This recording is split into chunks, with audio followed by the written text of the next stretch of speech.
Je vais donner la parole à je vais donner la parole à l'association des femmes palestiniennes de Belgique. Je ne sais pas où sont. Vous êtes là. Donc vous avez 2 minutes pour parler et nous expliquer un peu ce que vous voulez dire et ce que vous faites. Et merci d'être venu de Bruxelles. Bonjour. Donc voilà, nous sommes une association de femmes belgo-palestiniennes et nous sommes venus aujourd'hui donc pour justement voir un petit peu, faire connaissance avec le Palmed. On a des collègues qui sont déjà venus à d'autres conférences qui ont été faites les années dernières, mais là on est vraiment la première fois autant qu'association d'union des femmes palestiniennes. Nous ne sommes pas que des Belges, la vice-présidente est française, donc palestino-française, donc on est un peu aussi français dans notre association. Et nous sommes une association féminine, mais qui ne s'occupe pas que des femmes. Nous avons un leadership féminin, mais qui propose des activités pour les hommes, les femmes et les enfants. Et donc, nous, ce qu'on fait concrètement, franchement, je trouvais très intéressant tout ce qui a été dit, parce qu'on apprend beaucoup de choses. Nous, on travaille sur le tas, mais on apprend beaucoup de choses de psychologues et de médecins qui travaillent vraiment avec des cas très compliqués. Notre association a été créée pour un but vraiment socio-culturel, pour créer un lien entre les générations qui sont nées, donc la première génération de Palestiniens qui sont nés en Belgique, et la culture palestinienne. Mais on s'est rendu compte sur le terrain qu'il y avait aussi un flux de réfugiés palestiniens qui arrivaient en Belgique, comme partout en Europe. Et là, on a suivi la demande qui était sur le terrain. Et beaucoup de femmes palestiniennes se sont portées volontaires justement pour donner ce petit relais entre les structures médicales, les structures sociales, les structures d'aide aux réfugiés et justement ce processus d'intégration de ces personnes dans la société européenne ou belge. Et donc des structures existent, des assistants sociaux existent, des assistantes sociales, des structures médicales, mais il y a un travail de relais que nous on assure de façon, moi je trouve efficace, car il y a justement cet aspect culturel qui manque à ce processus d'intégration.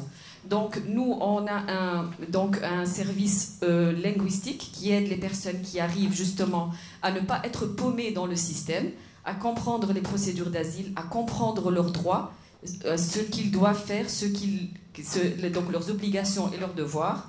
Nous travaillons aussi beaucoup maintenant. Au fait, quand on a créé cette association, on ne croyait pas du tout qu'on allait travailler dans ça. On était plus dans tout ce qui est culturel, tout ce qui est danse folklorique, tout ce qui est exposition, travailler avec des artistes palestiniens, mettre la lumière sur des artistes palestiniens et des figures féminines palestiniennes. Mais là, maintenant, le rôle de mère, le rôle de sœur, le rôle d'épouse a pris un petit peu le dessus. On travaille avec des enfants palestiniens non accompagnés qui sont en procédure d'asile en Belgique. Dieu merci, il y a des structures qui sont faites pour accueillir ces jeunes.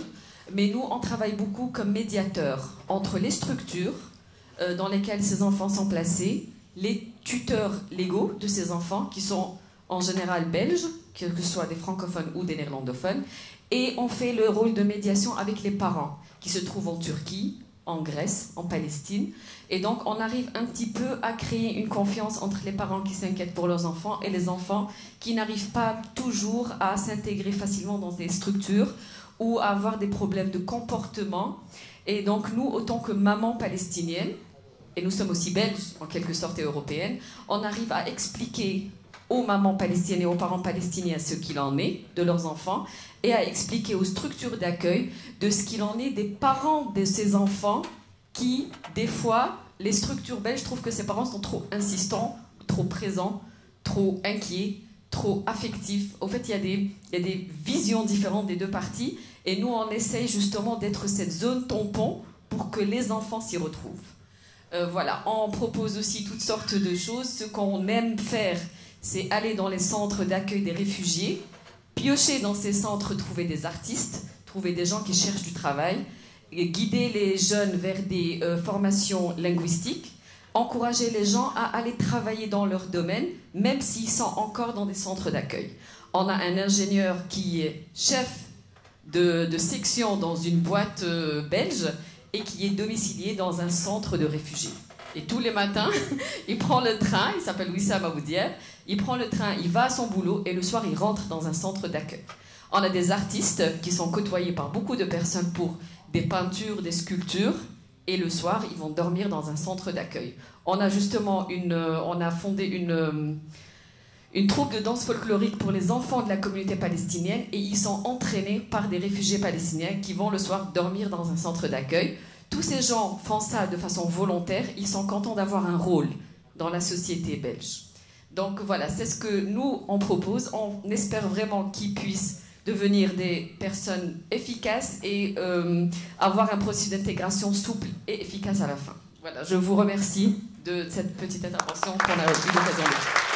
Merci beaucoup et bravo à l'association belge, ou palestino-belge.